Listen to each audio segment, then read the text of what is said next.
नमस्कार बंधुरा তোমরা সবাই কেমন আছো। আমার চ্যানেলের নতুন আরেকটি ব্লগ ভিডিওতে তোমাদের সবাইকে অনেক অনেক স্বাগত জানাচ্ছি। আর আমি কিন্তু ভালোই আছি। আজকে দেখো আষাঢ় মাসের আজকে হচ্ছে 26 তারিখ। তো আমাদের এই যে বাড়ির কাছে শিব মন্দিরটা রয়েছে সেটা আজকের দিনে প্রতিষ্ঠিত হয়েছিল। তো সেই কারণে প্রতি বছরই নিয়ম করে একই দিনে পুজোটা হয়। অনেকে উপোস থাকে, গ্রামে উপোস থেকে অঞ্জলি দেয়, তারপর শিবের মাথায় জল ঢালে, পুজোর কাজকর্ম মন্দিরে এসে যে যতটা পারে হাতে হাতে করে দেয়। সবার যেহেতু বাড়িতে কাজকর্ম রয়েছে, বাড়ির কাজকর্ম গুছিয়ে নিয়ে তারপরে দুপুরের দিকেই আসে পুজোটা করতে। তো দেখো এখানে এই যে পুজোর ব্যবস্থাগুলো বেশ কমপ্লিট হয়ে গিয়েছে, পুজোর কাজকর্মগুলো। আর এদিকে যে লোকজন সবাই বসে আছে, এরা সবাই কিন্তু উপোস করে আছে, একমাত্র আমি ছাড়া। আমাদের যেহেতু বাড়িটা মন্দিরের ঠিক কাছে, আর ওইদিকে যে নাম চলছে, আর এখানে হচ্ছে ভোগের ব্যবস্থা। ভোগের মধ্যে রয়েছে খিচুড়ি, পায়েস, আর ভোগের মধ্যে যেগুলো লাগে যে লুচি, তারপরে ভাজাভুজি এগুলো। আর এই যে আমিও ওখানে রয়েছি। তো যেহেতু তোমরা কেউ কিন্তু বাজে কমেন্ট করো না, আমি মানে এখানে অন্য জামা পরে আছি, শাড়ি পরিনি পুজোর দিন বলে। যেহেতু প্রথমেই বললাম যে আমাদের বাড়িটা মন্দিরের ঠিক কাছেই, তো প্রথমে সবার তো বাড়িতে কাজকর্ম থাকে, সেই জন্যে কেউ আসেনি মন্দিরে তখন। আর ঠাকুরমশাই চলে এসেছিলেন।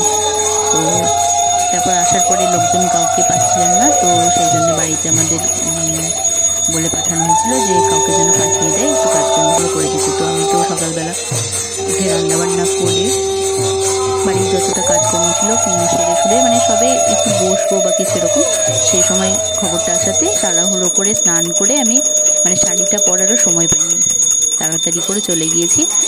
গিয়ে কাজ টাজগুলো করে মানে যতটা পেরেছি করে তারপরে বাড়ি এসে মানে জামাটা পাল্টাবো এরকম একটা ভাব নিয়ে। তো দেখো সেই অনুযায়ী এখানে যতটা পেরেছি পুজোর কাজকর্ম করে দিয়েছি। তারপরে এখানে পুজোটা হয়ে যাওয়ার পরে যে এখন আরতি হচ্ছে,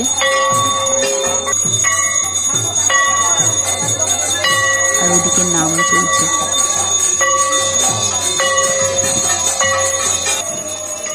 এদিকে প্রসাদগুলো ঢাকা রয়েছে, প্রচুর মৌমাছি। এখন যেহেতু কাঁঠাল আছে, অনেক মানে প্রসাদের মধ্যে অনেক কাঁঠাল দেওয়া আছে, তো সেই কাঁঠালের খোঁজে প্রচুর মৌমাছি এসেছে, যাকে পাচ্ছে তাকে কামড় দিচ্ছে। আর এদিকে যে মন্দিরে আরতি চলছে। আমাদের শিব মন্দিরটা কিন্তু খুব বেশি বড় নয়, ছোট্ট করেই প্রতিষ্ঠিত হয়েছিল। তো যদি সম্ভব হয় ভবিষ্যতে ভোলে বাবার যদি ইচ্ছে থাকে বড় মন্দির নেওয়ার, তো সে অবশ্যই আশীর্বাদ করবে। ভগবানের আশীর্বাদে আশা করি মন্দিরটা আরও বড় হবে ভবিষ্যতে। তো দেখো এদিকে যে আরতি চলছে, আর এর মধ্যে আমি বাড়ি গিয়ে শাড়িটাও চেঞ্জ করে মানে জামাটা চেঞ্জ করে শাড়ি পরে এসেছি। আর এদিকে আরতিটা শেষ হওয়ার পরে ঠাকুরকে ভোগ নিবেদন করা হবে। তারপরে ওদিকে যে নামটা চলছে, নামটা দেখো আমাদের এখানে কিন্তু এই মন্দির প্রতিদিনই হরিনাম সংকীর্তন হয় সন্ধ্যাবেলা, প্রত্যেক দিন নিয়ম করে, কোনোদিন বাদ যায় না। তো আজকে পুজোর সঙ্গে সঙ্গে মানে পুজোটাও শুরু হয়েছে, নাম কীর্তনও শুরু হয়েছে, তো সেটা চলছে এখন। আর এই যে আরতি প্রায় শেষের দিকে আরতিটা। আর তোমাদের কার কার বাড়ির কাছে শিব মন্দির আছে সেটা জানিও, আর কে কে শিবের ভক্ত সেটাও জানিও। এই যে এদিকে এখন অঞ্জলি দেওয়ার জন্য সব তাড়াহুড়ো করছে, অনেকটা বেলা হয়ে গিয়েছে। এই যে এখানে এরা সবাই অঞ্জলি দিচ্ছে।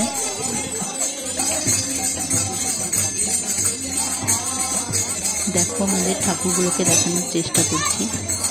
আমি যেহেতু অনেকটা পিছনে রয়েছি, তো জানি না কতটা কি দেখাতে পারছি, তোমরা দেখো।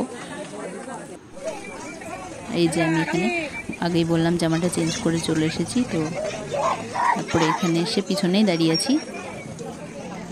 আর এদিকে এতক্ষণে পুজোর প্রায় শেষের দিক, এই যে নামটাও প্রায় শেষের দিকে, আর অনেক লোকজনও চলে এসেছে।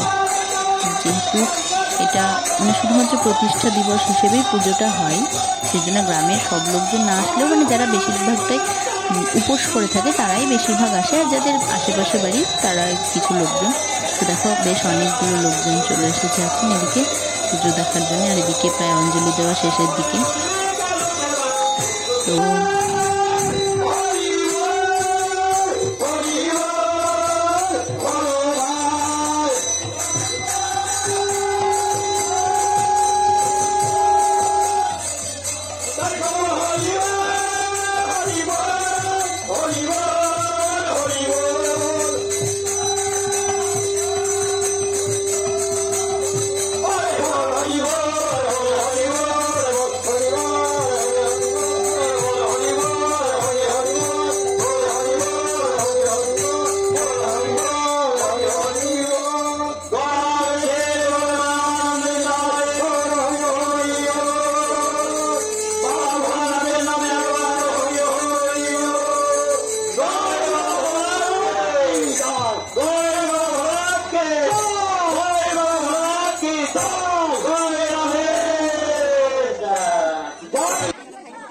তো তোমরা সবাই দেখতে পেলে যে আমাদের নাম কীর্তন শেষ হয়ে গেল, আর এদিকে অঞ্জলি দেওয়াও প্রায় শেষ। সবাই এখন শিবের মাথায় জল ঢালছে এক এক করে, আর এদিকে প্রসাদের জন্য সবাইকে বাটি দেওয়াও হয়ে গিয়েছে, এরপর প্রসাদ দেওয়া হবে।